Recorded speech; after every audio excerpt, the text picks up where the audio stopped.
Hello, this is a contribution from Kuzu Consult to the Algorand ecosystem by Stephen Sunday and Seth Michael.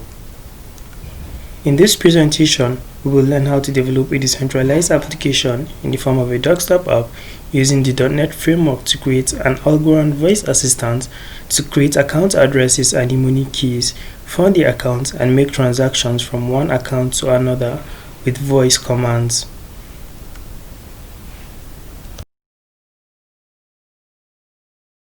So right here I have my Visual Studio 2019 open. I'm going to go ahead and create a new project to get started. So we're going to go ahead and create a new project and select our project template. To do that, let's search for WinForms from the search for template options and click on the Windows Forms app with the .NET framework. Click on this and click on Next.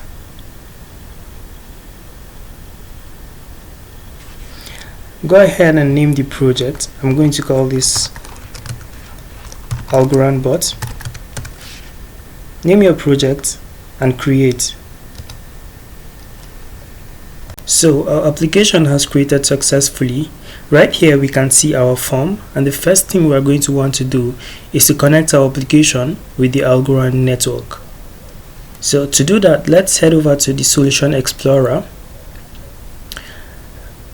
Inside of on our class library, our application file, let's right click on it, that's the Algorand bot itself.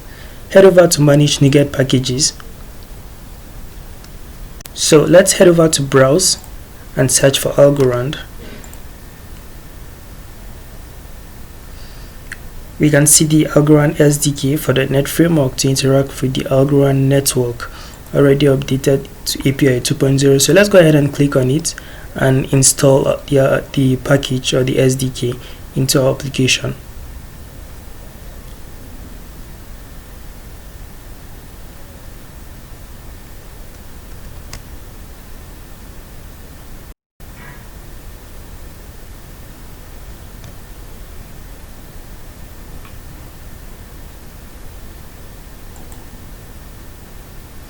Click on OK and accept.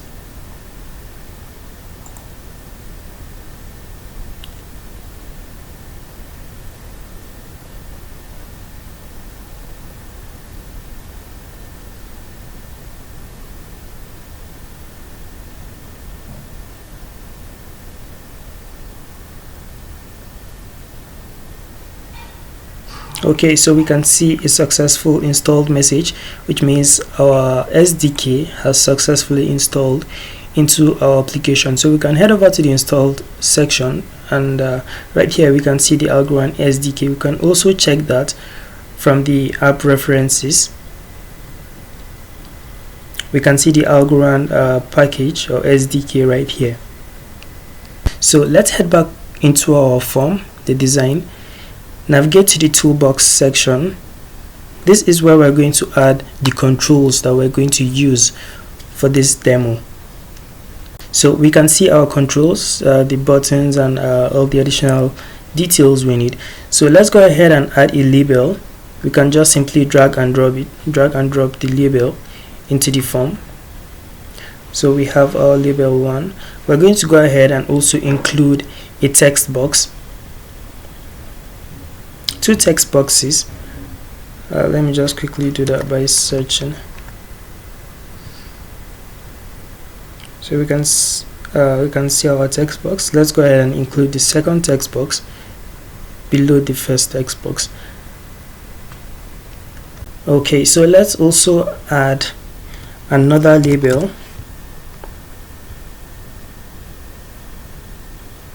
And then I'm going to rearrange this.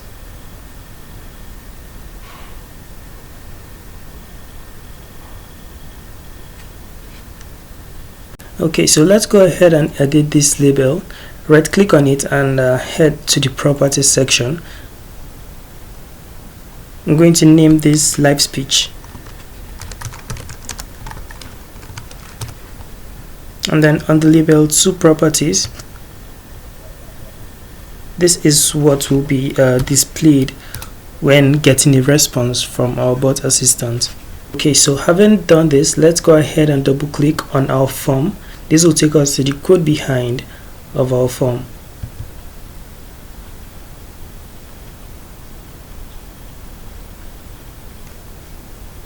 So the next thing we're going to do is to add a reference for our speech. Let's head over to this reference section, right click on it and add a reference. We're going to search for speech.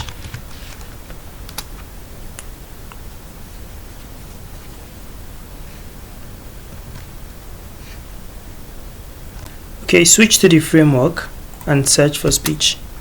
We can see the system.speech namespace. Let's go ahead and click on it and click on OK. The speech will be added into our project references. We can see it right here. So having done this, we can begin writing our code snippets. Okay, so we can see some codes I just added into our application. So we have this speech recognition engine. We made an instance of it. We also made an instance of our speech synthesizer, but we can see some squiggly lines beneath it, which means it does not recognize what these things are. So to do that, because we added the reference of the system.speech into our application, we can make use of it. So let's just hover over it and then click on the show potential fixes and add the using statement we have here. That is the using system.speech.recognition. Do the same thing for the speech synthesizer. Hover over it, click on show potential fixes and click on the using system.speech.synthesis.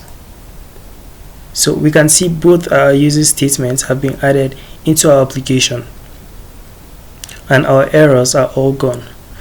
And then inside of our form constructor, beneath the initialize component, we have an instance of choices, an array of text which is going to read from a command.txt file inside of our application file. So this is what the file.readAllLines mean. It's going to read all the lines inside of the text that we're going to include into our application. We then have is choices.add. We are going to add the text inside of our choices. Okay, we also made an instance of our grammar, having the grammar builder containing the choices we have. We also have the recognition engine from the rec engine we made an instance of. This is where we're going to make use of it. So we have our rec engine.load grammar. This is going to load the grammar that we have from our choices containing the text inside of our commands, inside of our command text file. We have our rec engine setting the input to default audio device. So it's going to take the default audio that your device is currently using to be able to get the voice commands from it. And then we also have this rec engine that recognize assign. This is going to recognize multiple inputs of voice commands from the application or from the text commands we have over here. This is what the recognize mode.multiple mean.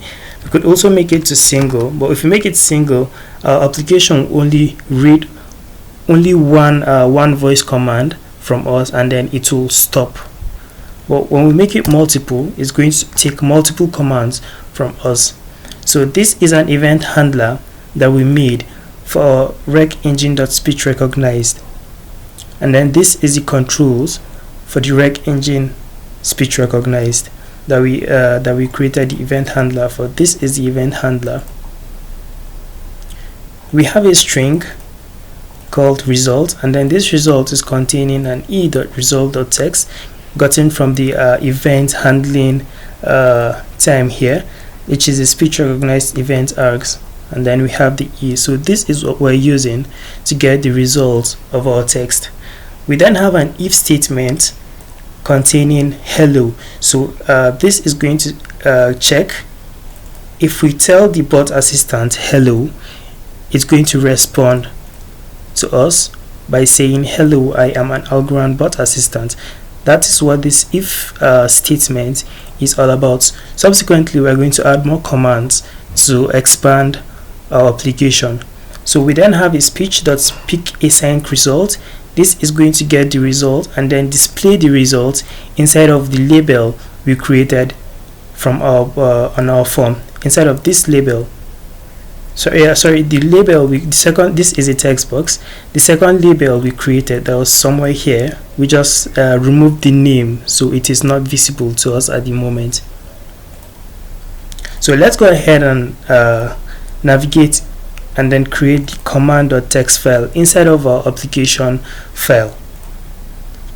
So to proceed, navigate to the projects folder where the project was stored after creating it. So this is where mine is. I'm going to go ahead and click and then navigate to where the bin folder is. Inside the debug, I'm going to right click and add a new text file as a text document. I'm going to call this commands and then open it. I'm going to type hello and save. Close the file and then launch the application.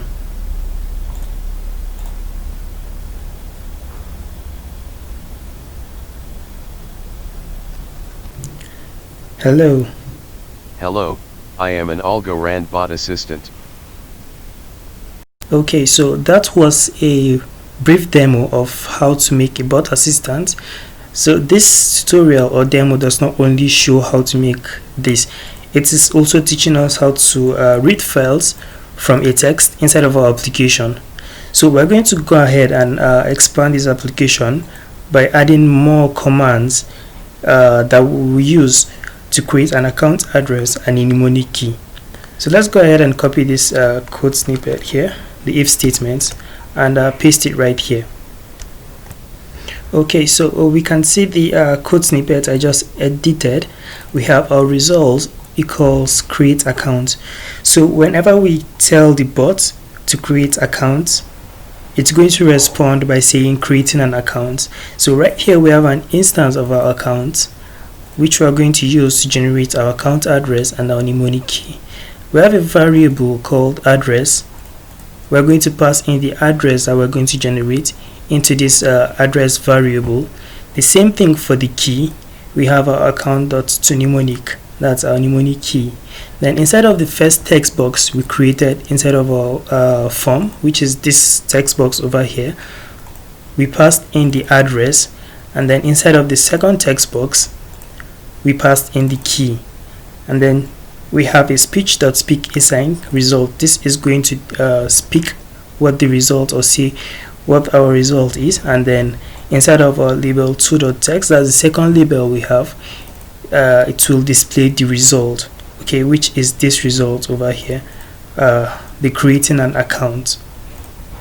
So let's go ahead and test it. But before then, inside of the text file, this text file, we added a create account text into it, which is going to read from whenever we tell it to create an account. So we can see the text, the name is commands, we have the create account right here. So let's go ahead and minimize it and then launch our application to test. So let's head over to debug and start without debugging. Create account. Create account. Creating an account. Create account. Creating an account. So we can see it. We just tried it the second time and it worked. Let's try one more time again. Create account. Creating an account. So we can see as the account address and the mnemonic keys are changing into the new account we are creating. So let's go ahead and copy the account address and the mnemonic key. So I have just copied the account address and the mnemonic key right here. Mind you, this is for demo purposes and only for testing. I will advise us not to show or display our account address or key to the public. This is our key and this is what we can use to actually make transactions from one account to another. So keep your account's keys private This is for demo purposes, which is why I am publicly displaying the key to us so that we can see how we can use it and how it actually looks like if you've never seen an account key before. So the next step is to fund the account address. This is what this if statement is handling. So we have an if statement. If the result is equal to fund account, it's going to read out this text opening the Algorand dispenser, paste your account address in the address field. Okay, then we have a system.diagnostic.process.start. This is going to start up the browser, opening this link for us. This is the bank.testnet.algorand network. It is the Algorand dispenser for running on testnet. This will dispense funds into the account address we're going to paste inside of the address field. So let's do that and see how it works. So let's head over to debug and start without debugging. Fund account. Opening the Algorand dispenser, paste your account address in the address field.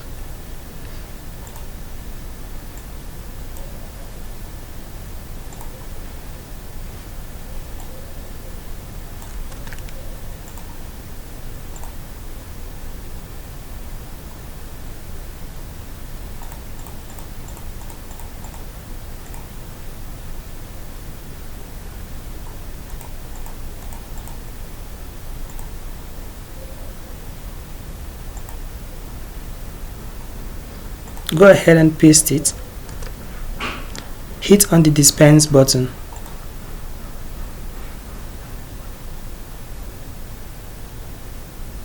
So we can see a code status of success, which means it has been dispensed successfully.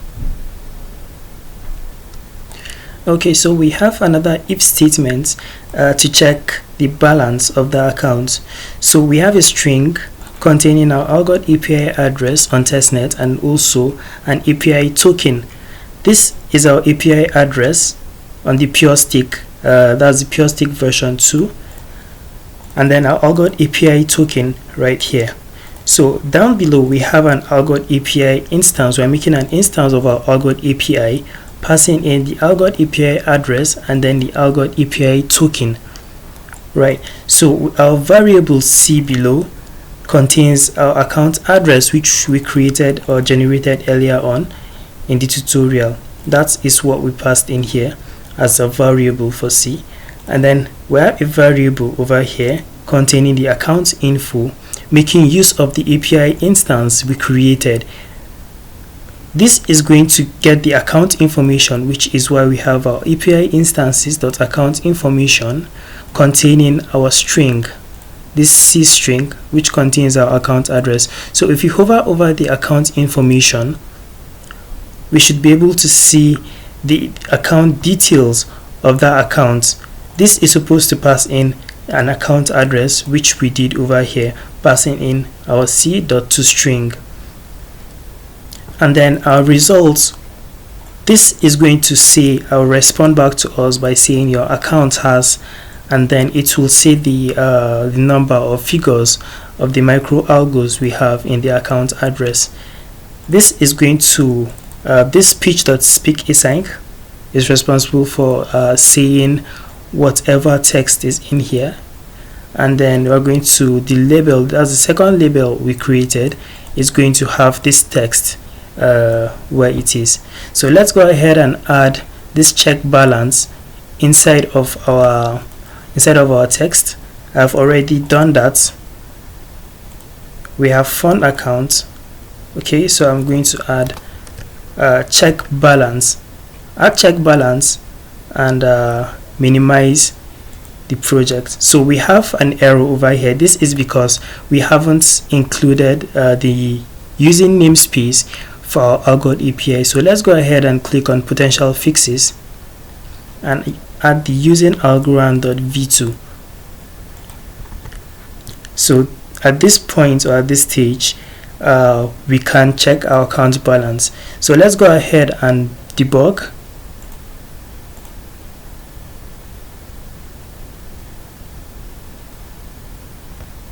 check balance. Your account has 100 million micro-algos. Okay, so that was it, and I found out very interesting.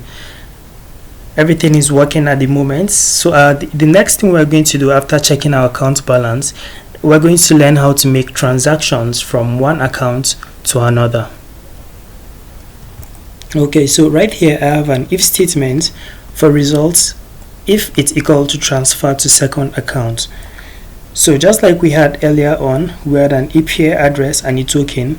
We have the same thing right here, and then this time around we're going to make use of our key to make transactions. Okay, so we have our key here and then an instance of our account passing the key of the account we're going to make a transaction with. We have a variable for receiver. This is where we're going to paste our receiver's account address, and this is the sender address, which is the account address we generated or created earlier on. Right here we have a transaction params, which is null at the moment. We then have a try and catch exception, having the params to be equal to the Algorand API instances.transaction params. This is a built-in function inside of our Algorand API. Okay, so we have a catch API exception error in case we have an error or come across an error. So the next thing we have is an amount. This is the amount of micro-algos we will transfer to the second account.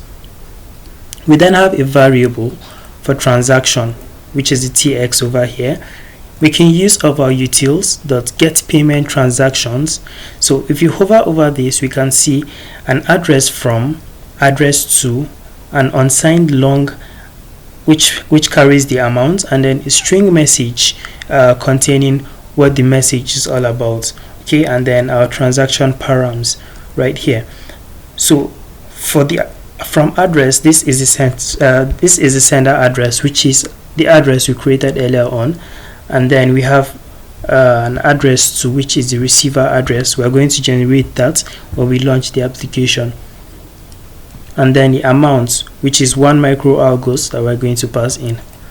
We have a signed transaction gotten from our source, which we made an instance of where our account is right here. Okay, so we're making use of the source.signed transaction. This is going to be a signed transaction, and then we have a variable that is going to display this text, signed transaction with transaction ID. This is going to get the transaction ID for us, which will be used. We have a variable right here, ID. This is where the actual stuff or transaction will be processed. This is where it's going to be processed. So we have a variable ID, and then making use of the utils.submit transaction containing the API instance and then the signed transaction. Okay, we have a variable sent message displaying payment was successfully sent with transaction ID, and then passing in the transaction ID we have. And then our result, this is going to display this text we have here when the transaction is successful. We have a variable for wait transaction. This is going to wait for the transaction to be completed before doing anything else. So let's go ahead and clear all these errors we have. Hover over it and click on show potential fixes, or you can just put your cursor inside of it and then hit control dots, that's control full stop. We can see the using statement. Let's go ahead and include it. And then for API error exception, let's go ahead and do the same thing, control full stop, and then add this also. Okay, so let's go back up. We can see an error over here. This is because we need to change this to the v2.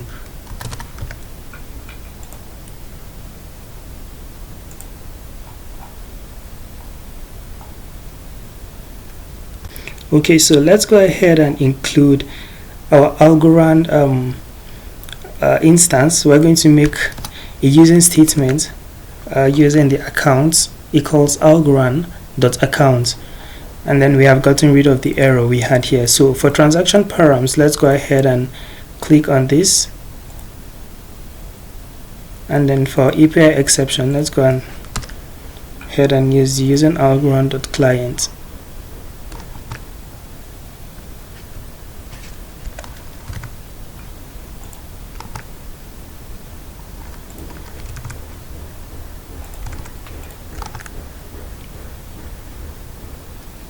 Okay, so we do have some little changes that I made to for this transaction to work on the version 2 of our SDK.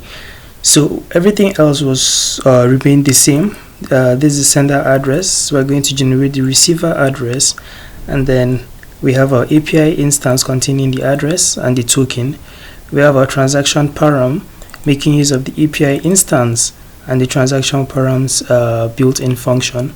We also have the amounts, utils.algos to microalgos, which is 1, and then transaction utils.get payment transaction, which is having the address from and then the address to amount string message over and our transaction params right here. Okay, and then we have our signed transaction making use of the source that was used to create a new object of our account, which has or contains the key, this address over here, the mnemonic key rather. Okay, so we have a try and catch exception. So inside the try, this is where we have our ID, utils or submit transaction containing the API instance and the signed transaction. We then have a sent message which says successfully sent transaction with ID, and then passing in the ID right here, and then the result equals sent message. So this result is what our bot is going to respond back to us with. It's going to say successfully sent transaction with ID, and then it will say the ID out.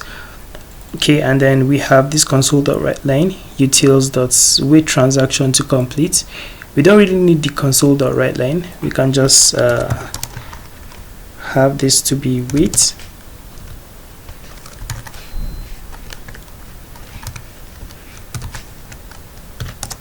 Okay, so like this, and then a console.writeLine exception if we come across an error. Okay, so that is all for now. So the next thing we're going to do is to generate the second account address we are going to fund. Go ahead and debug and start without debugging. Okay, so let's go ahead and tell it to create our account. Creating an account. So go ahead and copy the account address and the mnemonic key.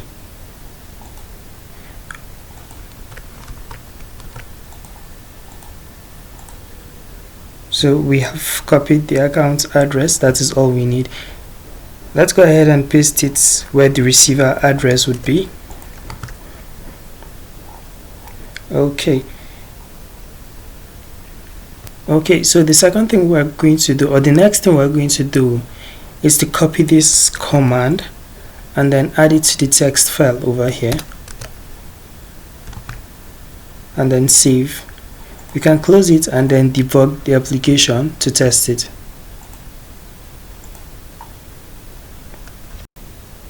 Transfer to second account.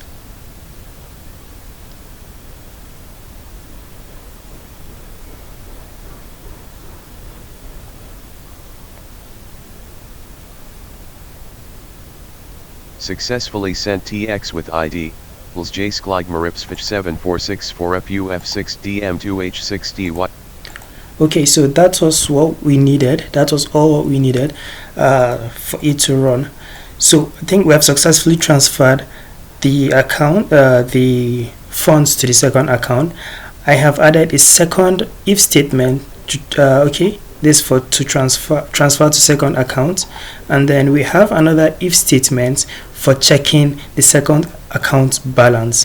Okay, so we have an if statement over here for checking the second account. We're going to use this to check the second account address that we created.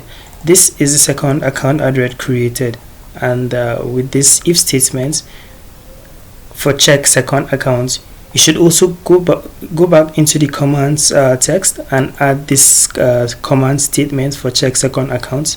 So having done that, let's go ahead and debug the application to check the account balance of the second account address. Check second account. Your account has 4 million micro-algos.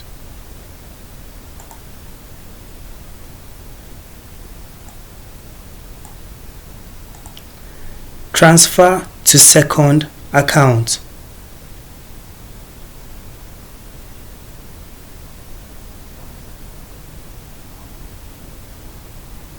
Successfully sent TX with ID, BIX6DJ2FSQ5SA6YL3SGO6 4U3BO32ELKF5 NU 52KUIS4QMEA. Check second account. Your account has 5 million micro-algos. Check account balance. Your account has 9499500 micro-algos. Alright, perfect. So we have successfully done all the things we wanted to do. We have created or generated account addresses. We have funded the accounts. We have checked the account balance. We have created the second account address. We transferred funds from the first account to the second account address. And we're able to also check the balance of the second account address. This is a contribution from Kuzu Consults by Steven, Sunday, and I.